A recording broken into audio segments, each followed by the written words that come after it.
think like early on in my real estate career, I felt that I faced some level of gender discrimination.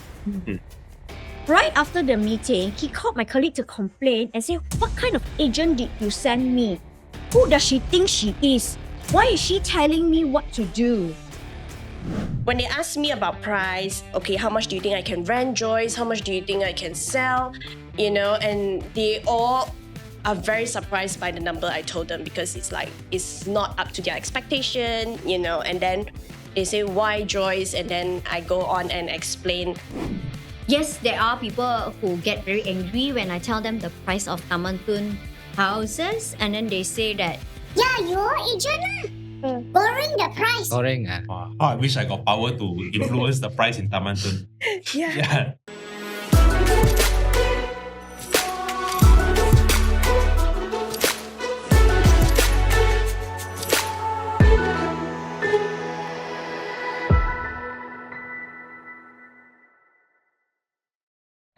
You sure or not? Yeah, quite sure because I memorized all the info. Then suddenly, because it's 10, just start roadshow, then I was holding 100 piece of brochure, just take out from paper, open. Then suddenly, I was looking at the sales scale model. Next thing is, he flipped the brochure. "You just did that on purpose?" I don't know, because it's just Well, 1 second thing, right? Look at the model, see, this is the scale model, blah, blah, blah, what road got LRT, MRT. Then I look back at him, pop. Like- Then the worst thing is, at the corner, I saw my Form 1 teacher. Then the whole row is like... what are the odds? Because you're from Sabah, right? Yeah. And next to JB. Yeah. What's she doing there, or what they doing there? That's why. Jalan-jalan lah, I don't know. So, then all the other agent, because got other booth and so on, right? So look at me. Then at first I want to do something to him lah, but I control myself. Pick up the brochure. You don't buy, it's okay. You don't flip my brochure. Then I have to pick every word up. Yeah. Then the event host, the organizer, everyone come lor. Then the uncle left already lah. Then my Form 1 teacher come. You Samuel ah? 是啊，老师，我是 Samuel. End of story. Oh no. I think, yeah, that is a really good example of age discrimination. It's just that you were young and he just felt that he could. I mean, on that note, I think like early on in my real estate career, I felt that I faced some level of gender discrimination. Especially when you deal with more Chinese type of Chinese male.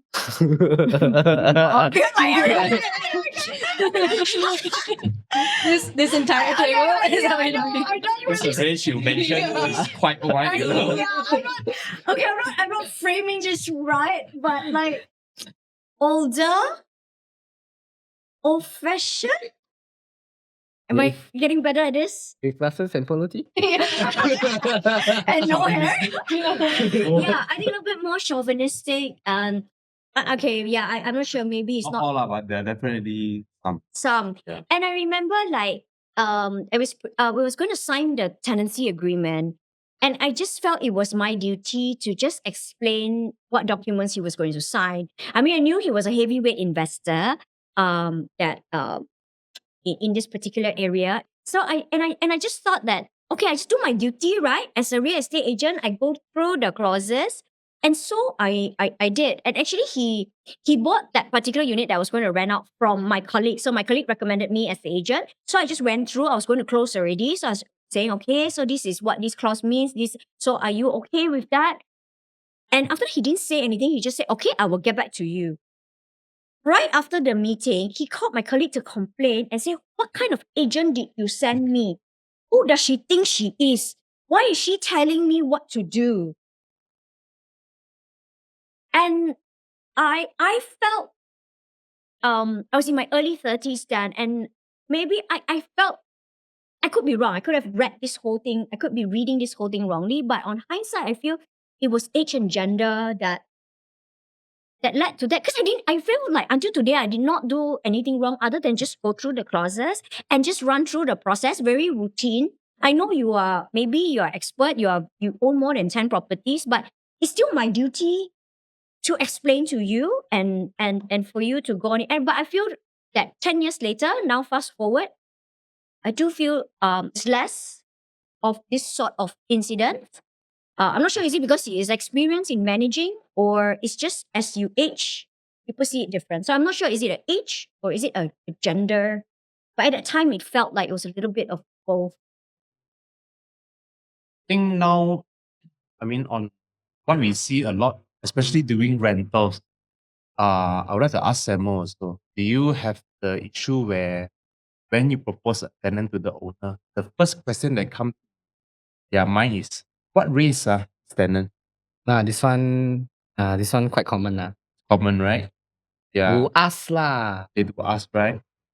But we'll also see actually, they are not really, it's a good thing lah. We see a move not really placing that much emphasis on race, but more towards occupation. Yeah, towards their the job, job. right? Now it's more of that. It's more of Yeah. occupation, right? More of occupation lah. So it's more of like a job discrimination. No lah, but I think okay. To be fair, I think like we can qualify it by saying that actually by asking these questions, race aside, which I think is a bit unfair, but maybe occupation, how many people staying, what do you do? It's just to gauge the probability of you, number one, taking care of the house, number two, of course, paying The rental. rental on time. As a landlord, actually, even you destroy my house, you pay the rental on time, also not so bad. The worst is they don't pay And destroy the house. and destroy the house, which has happened before. Oh, But sometimes very funny like I experienced before a really, really strong, solid profile tenant with really strong job. The That's owner it. asked me back one more thing. He asked me back, hey, this fella make so much money, why he don't buy? Why he must rent from me? You encountered before? Yeah. Every day also kena one. okay, people like they want to rent, they rent. No lah, I mean, buy Tawantun house not so easy lah. So rent Tawantun house is easier. Yeah lah, but actually I think end of the day they just want a steady, no issue tenant, pay Yeah. monthly rental on time, that kind of thing. Because I think to be fair to landlords as well, in Malaysia there are not many laws that govern tenancies. And to evict somebody who hasn't been paying rental for a very long time is almost an impossible task. Tough. And then if your rental is 3,000, 4,000, 5,000, it's not worth going to court, going through the whole process, which will cost you tens of thousands of dollars just to get a court order to legally evict the tenant. So I guess to be fair to landlords, sometimes why they ask this discriminatory. Discriminatory. Yeah, this sort of questions, I guess is because, to be fair, actually there's a lot of things that don't cite them. So they're just trying to guess to the best of their ability, what's the probability of easy and smooth. Yeah. Is this special for, Tamantun specifically? As in like, No, it's Oh. everywhere. Yeah, everywhere. it's quite common because as a owner, Yeah. because you try to know more about the tenant, who is the one who's this person's staying in going to your stay, house, this right? person's going to stay in my house. I mean, you're going to get into a long-term relationship with this person. It can be 1 year, 2 years, or 5 years. Yeah. Before you So buy a for- car, Yeah. So for those tenant who is watching, if I ask you question, you answer lah. it's not that you want to kepo or you want to be difficult, Yeah. right? We don't want to know, but we have the duty to keep the landlord form on And to give you the best chance of securing Yeah, the give you the unit, best right? chance to secure the tenancy. Yes, because in the end, we also hope that both tenant and owner have a happy That's relationship. true. Long-term relationship. Long-term relationship.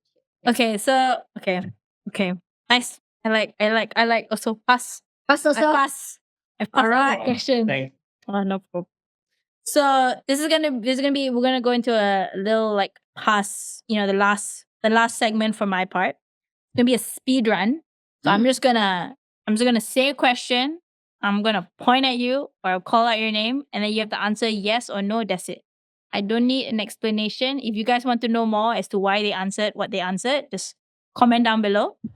Okay. My first question. Everyone ready? Huh? Ready? Okay. Ding, ding, ding. First question goes to Yin Peng. So Yin Peng, can the process of flipping houses, which is basically a basic house I buy and then I renovate and I sell it Okay. again, can it be viewed as a method for enhancing the overall condition and appeal of a neighborhood or the community? I only get yes or no? I only get yes or no. No. Oh, okay. Okay. You can comment down below if you want more Yeah. explanation. I want an explanation, but no, I already said that I'm gonna. Okay. Oh, okay. Next question goes to Samuel. Yeah. Samuel. Okay. Is it okay to leave minor defects of the property listing if they are hard to notice? No, it's not okay. Oh no, it's okay. Wow. Okay. Very straight. I like. Wow, nice one. Next question goes to Kenneth. Okay, Kenneth. I'll go Kenneth. I'll keep you for last, Koha, because just now I asked you first. Kenneth. Is it ethical to encourage buyers to bid way over the asking price? Yes. I'm very surprised by these answers, you know. Okay. Koha, last question. Everyone lost that. Koha. To make him stress on. I'm ready for it. You ready for it? She's ready for it. Okay. Would you sell a house you knew was overpriced? Yes. Ooh. Okay. That's all. I'll leave it at that. Okay. So if you guys like to know more about why they answered what they answered, just comment down below.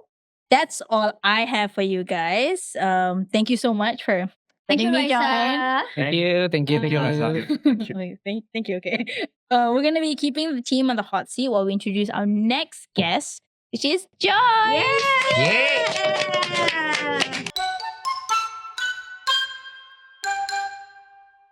Well, what an interesting discussion from all of you guys. I'm not sure about you guys, but me sitting there listening, it sounds great. So, hi everybody. My name is Joyce. I work on the administrative side of things. So, I just started working with the yinhomes team. Yeah, and we're very happy to have you. Thank you. I have over 14 years of experience in real estate. But I decided to take a seat back recently over my career because I became a mom and my priorities have changed. So I have a little girl named Vera who is turning 3 in coming August. Time flies. Time does. It's Yeah. So fast. So It's I was hoping with my years of experience in real estate, I get to support the team this time around.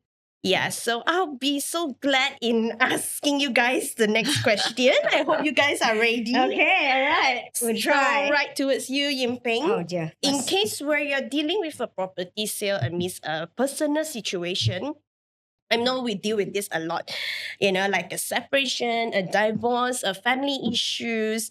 The contact person is not the rightful legal owner. So how do you navigate the relationship dynamics, or whose interest take precedence in this case, and how do you strike a balance, ensure fairness, and ethical conduct?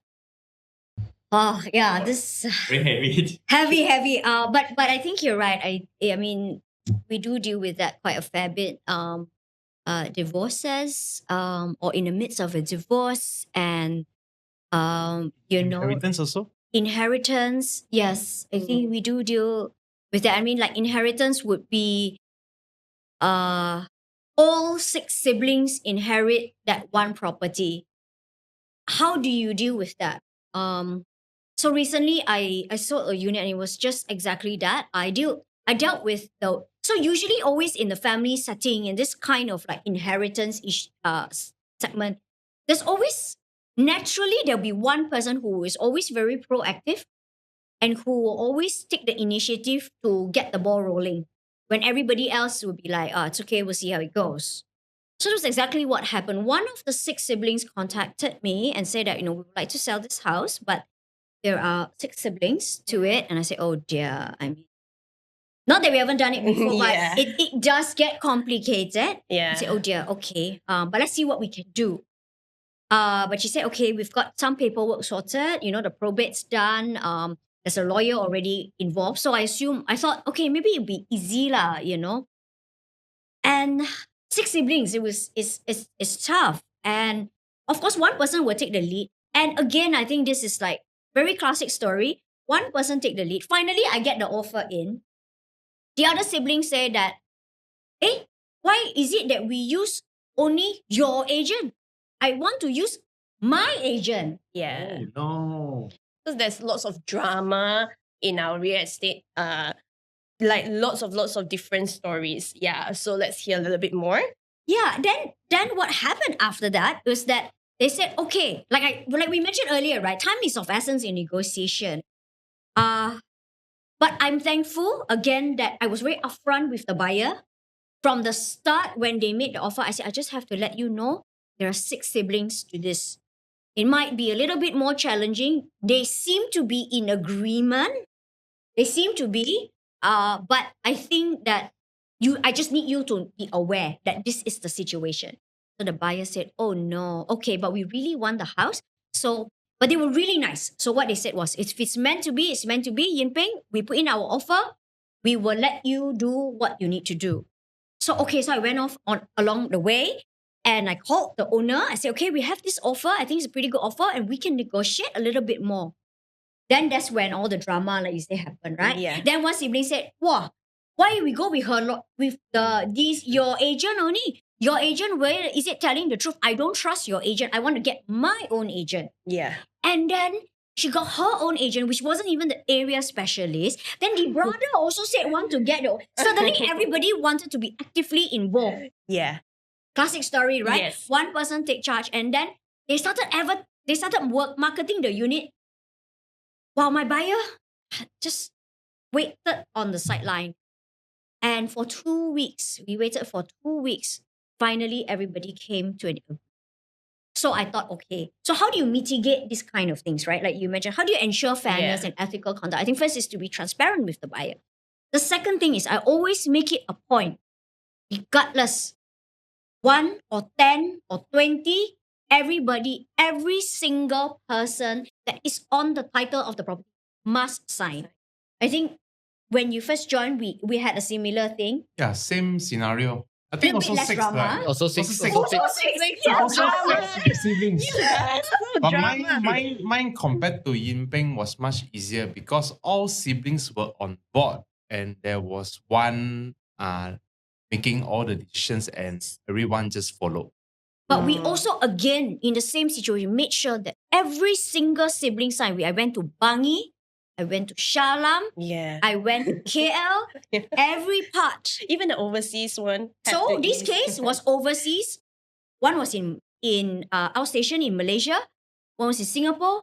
It was just around the world, right? So I just went one by one via email, go through the process to sign. And thankfully I did, because during the sales and purchase agreement were met, one sibling refused to sign because of a very minor clause. But in the end, everybody signed already and he had signed an offer letter. So all the siblings told him, if you don't sign and we get sued by the buyer, it's all on you. Finally. Yeah. And with us being an agent, it's always difficult to choose as well, because we always think we should cite the person, the owner, or the person who pay our commission. So what do you guys think about that? Ultimately, the person that can authorize the sale is the person that is named on the title. I think to put into context, maybe we use an example of divorce. So, okay, for instance, if only one of two of them, how do I put it now? If only the husband, okay, it can be the wife. Okay, let's just use husband so I can easily explain.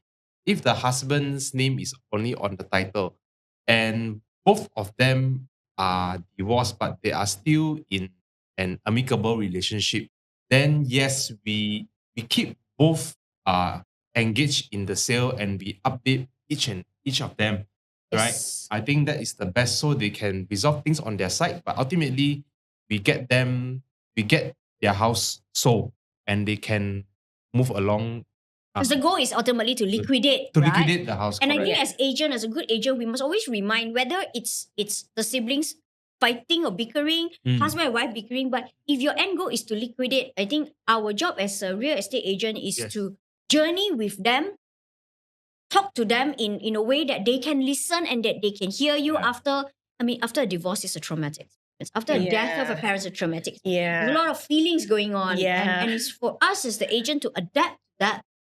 Yeah. So what it means is that even if you are undergoing divorce, your relationship is not on good terms, you are bickering.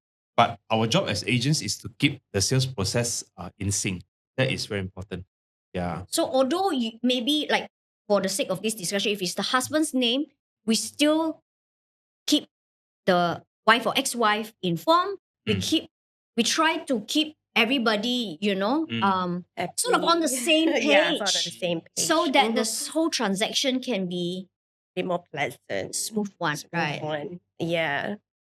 Okay, I guess things can get really complicated sometimes within family dynamics, and it's not really so clear, black and white. Again, this will bring back to our first point. Having an agent that has a good discernment spirit, So this leads me to my next question, Kok Hao. So, to what extent do you believe real estate agents should involve themselves in a client's financial decisions, especially when you know that they are making potential risk kind of investment? So, where do you draw the line between advising them or when you think you should stop? I think as an agent, the best we can do is that to calculate a very simple money installment, what's the interest rate, which Mhm. the buyer himself, he or himself, also can search it in Google. Yep. Yeah. Also the legal fees. Yeah. If you the legal fees, what's the stamp duty? As a buyer, they can easily search it into Google. Yeah. But when they are doing a risky decision, in terms of the investment, we will always advise them to go seek for advice from the financial institution or the bankers because they are the expert on the financial. I think more of like I guess our duty is present the facts, whatever that we know. And I don't think we are also in a position to calculate the numbers and Yes. Yeah. Because we are not the specialist. Financial advisor. Yeah, we are not the financial advisor. We're not We also worry that already. Yeah. we might be misleading the buyer. Yeah. So when they always ask us, what do you think? Do you think I should buy? Do I think I should go Oh. ahead? It's always for me it's always a very tough question, tough answer, because it's like, yeah, my professional point of view is like this, but at the end of the day, it's up to you, like you say, all the infos are all in Google nowadays. You can easily do your due diligence. So I believe in this question also, Samuel has a story since he has a lot of past experience selling project. Why selling project? Yeah. Why like how? Like how much do you reveal to the Project you cannot see, right? yeah. Oh yeah, because a sell lot a of projects are like dream. you're Yeah. selling a under construction property. Yeah. The end product is not there yet. Yeah. Samuel So- always says sell the dream, right? How much Dream. how much do you review when they ask you whether should I buy or not? Should I buy or not? So I think since Samuel, you have a lot of past experience in selling project. So you probably be able to give a little bit of input on when the client comes to you and asks you if I should invest, if I should buy this project, if I should buy this house. I mean, my job is to sell the project, right? Yes. Project cannot see or you can see or construction site law, worker law, scale model, brochure, PPT created by agents. 10 minutes walking distance to MRT. 10 minutes, whatever that means. 10 minutes. Mountain view. Mountain view, sea view. Mountain view is actually what view first? Clear view. Cemetery view. Cemetery view. River view. if you buy on LDP, toll view. Yeah, you're not really looking at the highway, but you're actually looking at. So yeah, so on this topic, I actually have back in my earlier days, in my real estate days, in Mont Kiara, there's a project in Jalan Kiara for. So when they are about to take VP of that place, so a lot of overseas investor bought the building, and then I'm handling their subsale rental. So when they ask me about price, okay, how much do you think I can rent, Joyce? How much do you think I can sell? You know, and they all are very surprised by the number I told them, because it's like it's not up to their expectation, you know. And then they say, why, Joyce? And then I go on and explain because it's actually not on the main street of Mont Kiara, therefore it's fetching at this price, and also it's literally beside the squatters also. Yeah, which you But they might didn't not say be squatter aware. view, right? Yeah, but then They say of what? course, Mountain view. they say mountain view. But mountain Can view, see if you look mountain far enough, is the mountain lah. Just don't look down. yeah, And, yeah, and yeah. the condo is in Mont Kiara lah, just at the really border side of address is Mont Kiara lah. Yeah. Jalan Kelafro, Jalan Yeah, Kelafro. so what they do is, yeah, they didn't lie. They tell you it's still in Mont Kiara. Just that what they didn't tell you is probably, yeah, you're not on the main street where all the shops and Nice, amenities, yeah, are happening, you know. So you are beside the squatters at Segambut Dalam. So you're actually looking at Segambut Dalam, and the road is narrow. So the view probably might not be nice, you know. So so these are the kind of time that I actually feel really sorry for the owner. Yeah. I think for subsale is what Very you see unlikely is lah. very unlikely. What you see is what you Yeah. get. But then Joyce is right also. Like sometimes buyer, you know, they will tell you, "But how do you think, should I buy or not?" Yeah. How? And then I get really nervous. Okay, Yeah. okay. Please, I don't know how to answer. About TTDI, I'm quite confident. I can tell them my opinion view about the house, this location. Yeah, was a pro. And con. Yes. Yeah. But overall, I think it's a good area Yeah, lah. overall it's a good area if you Yeah. compare it to others. Yeah. area, Because right? historically, Yeah. Yeah. So Yes. yeah. So with that being said, I remember one of my very senior clients. She just told me that, you know what, Joyce, I only buy subsale because I can Yeah. see what I'm getting. You know, I know, even though I have to pay a higher price. Yeah. So that really gave me a lot of insights as well. Yeah. So I think there's only so much a property agents can provide to you. yeah, it's true. Because when all else fail, I just say it's okay. You go back and pray about it. Yeah. If you feel you see how you feel, and I always tell my buyers, it's okay, don't rush. You go back and you just sleep on it. yeah. If you feel good, Yeah, I'm make trying to sure- collect the check tomorrow. Make sure you have the peace, huh? Yeah. You must have the peace to go I think ahead. you're too nice. Too nice, Yeah. If you don't have peace, it's okay. It's one. okay, it's okay. You don't need to Then- buy. you don't need to- Yeah. Okay. Yeah. So now, great. Last question. Yin Peng again. Oh, Should- again? Okay. Yeah. Should people in real estate worry about how new development change neighborhoods? Like making them too expensive for some locals? You know, like how people always say, you know, like your agents, you know, mark up the price because of your commission, you know, y'all put up, fry the price high. Fry the price high. Yeah. Is it their job to help keep the community safe and make sure it stays affordable? Or is it all just about market? To me, I think it's basic economic supply and demand. Yes, there are people who get very angry when I tell them the price of Taman Tun houses, and then they say that, yeah, you're agent lah, borrowing the price. Goreng. Wow, how I wish I got power to influence the price in Taman Tun. Yeah. Yeah, they make us sound like we are market makers. They all like, you cut your com lah, then right, you cut your com, you know. But we're not market makers. I mean, like you Yeah. said, we wish if we had that kind of power, we don't. Yeah. Yeah, and in fact, I think most of the buyers will do their own research before they are going to Yeah. proceed with a certain house. Correct. It's the supply and demand dynamics. Yes. And I think like one thing good I have to say is that in the last few years, market is becoming increasingly transparent. So of course with social media, with everything available at your fingertips.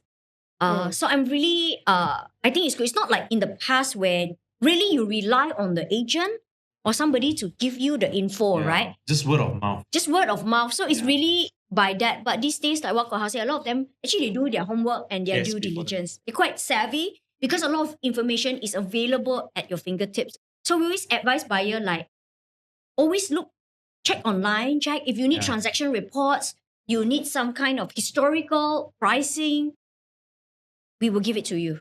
Whatever it takes to help you make a decision that you feel good, informed decision. Because yeah, I mean there's no, like you say, as an agent, we can't you can't jack up any price. There's nothing. The market is very transparent. It's a really open market today. It's not like before. Before maybe you can say, yeah, you're borrowing the price. But now you can't. And buyers also are very savvy. They know. And so it comes back therefore to basic supply and demand, which then comes back to will new developments change neighborhoods? I think yes. Yes, the short answer is yes. Yeah. It will change neighborhood, but sometimes for the better and sometimes for the worse. Better in a sense that they come up with more amenities, right? Or they Yes. really have upgraded the surrounding. They improve more work opportunities for the people living Like nearby. I think now in Tamanton, the old Just Go. Yeah. That shows how old I am if I say the old Just Go. No. Menara aged me. So that then you You're know not they the have only one. upgraded Yeah. upgraded the parking, made some nice eateries, and Yeah. that just gives an overall facelift to the area. Yep. Versus development that's how many was it? How many units were they planning? At the 5,000. Was it 5 or 8,000? Five? Yeah. Surround there is going to Yeah, be a very surround high there lah. Right? density. It was Yeah. high High density in density. just a small area whereby you know definitely the infrastructure Can't support. Cannot support. is impossible, Yeah. right? That it just, I don't know, gonna wrap your head around it, right? Then I think it'll be negative. So I think that it will change, but the question is whether it will change for the better. Are you enhancing the value of the neighborhood? Are you adding, as long as you add value to the community, then you will see price appreciation. But that's a good question that you're asking. Okay, what will new developments change neighborhood?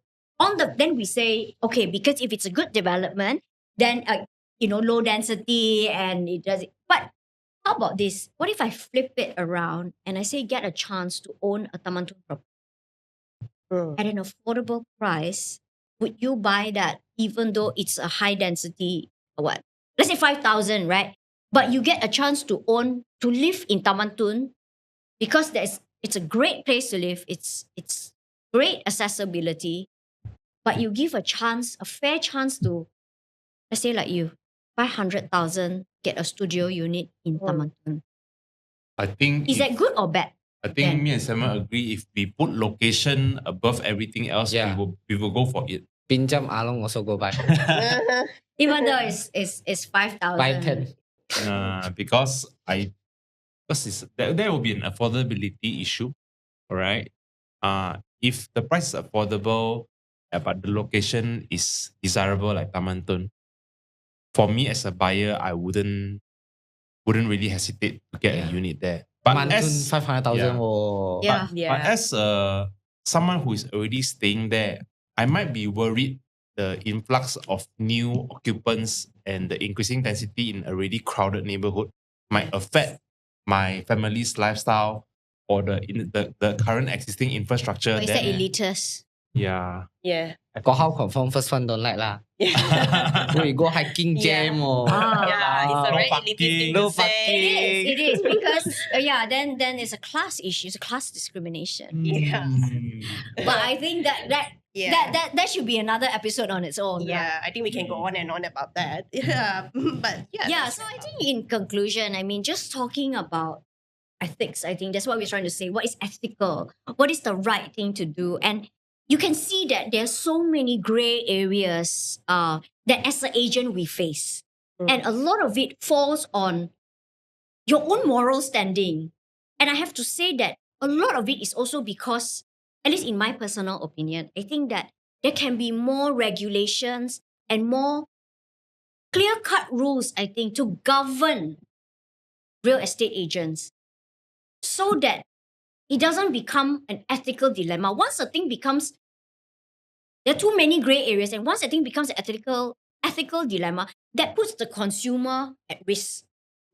And sometimes I really do wish, that I do hope for in the future, that we will have clearer rules and laws actually to govern real estate agents. Not to put a damper on things, but I think just to make it clearer what is the right thing to do, what is the wrong thing to do, rather than face, as you can see from today's episode, that as a real estate agent, why it's important sometimes to find somebody that is reputable, somebody that you can trust, somebody that, like what Kenneth said earlier, where You have You're- more to lose for not doing the right honest. thing. Yeah. Yeah. And so that's why choosing the right agent is also very important, because there's just too many gray areas in this industry. And I think that's all the time that we have for today. And my thanks to my colleagues, Koha, Samuel, Kenneth. Special thanks to Raisa and Joyce for joining us today, adding a bit of spice to things. Thank you. Yes, Yeah, Raisa, thank you for having thank you. Thank you, Raisa. Thank you for watching and listening to us on this podcast. Make sure you follow us, click like and subscribe to all our socials on YouTube, Facebook, Instagram, and TikTok. And of course, head over to yinhomes.my for all your real estate needs. Bye.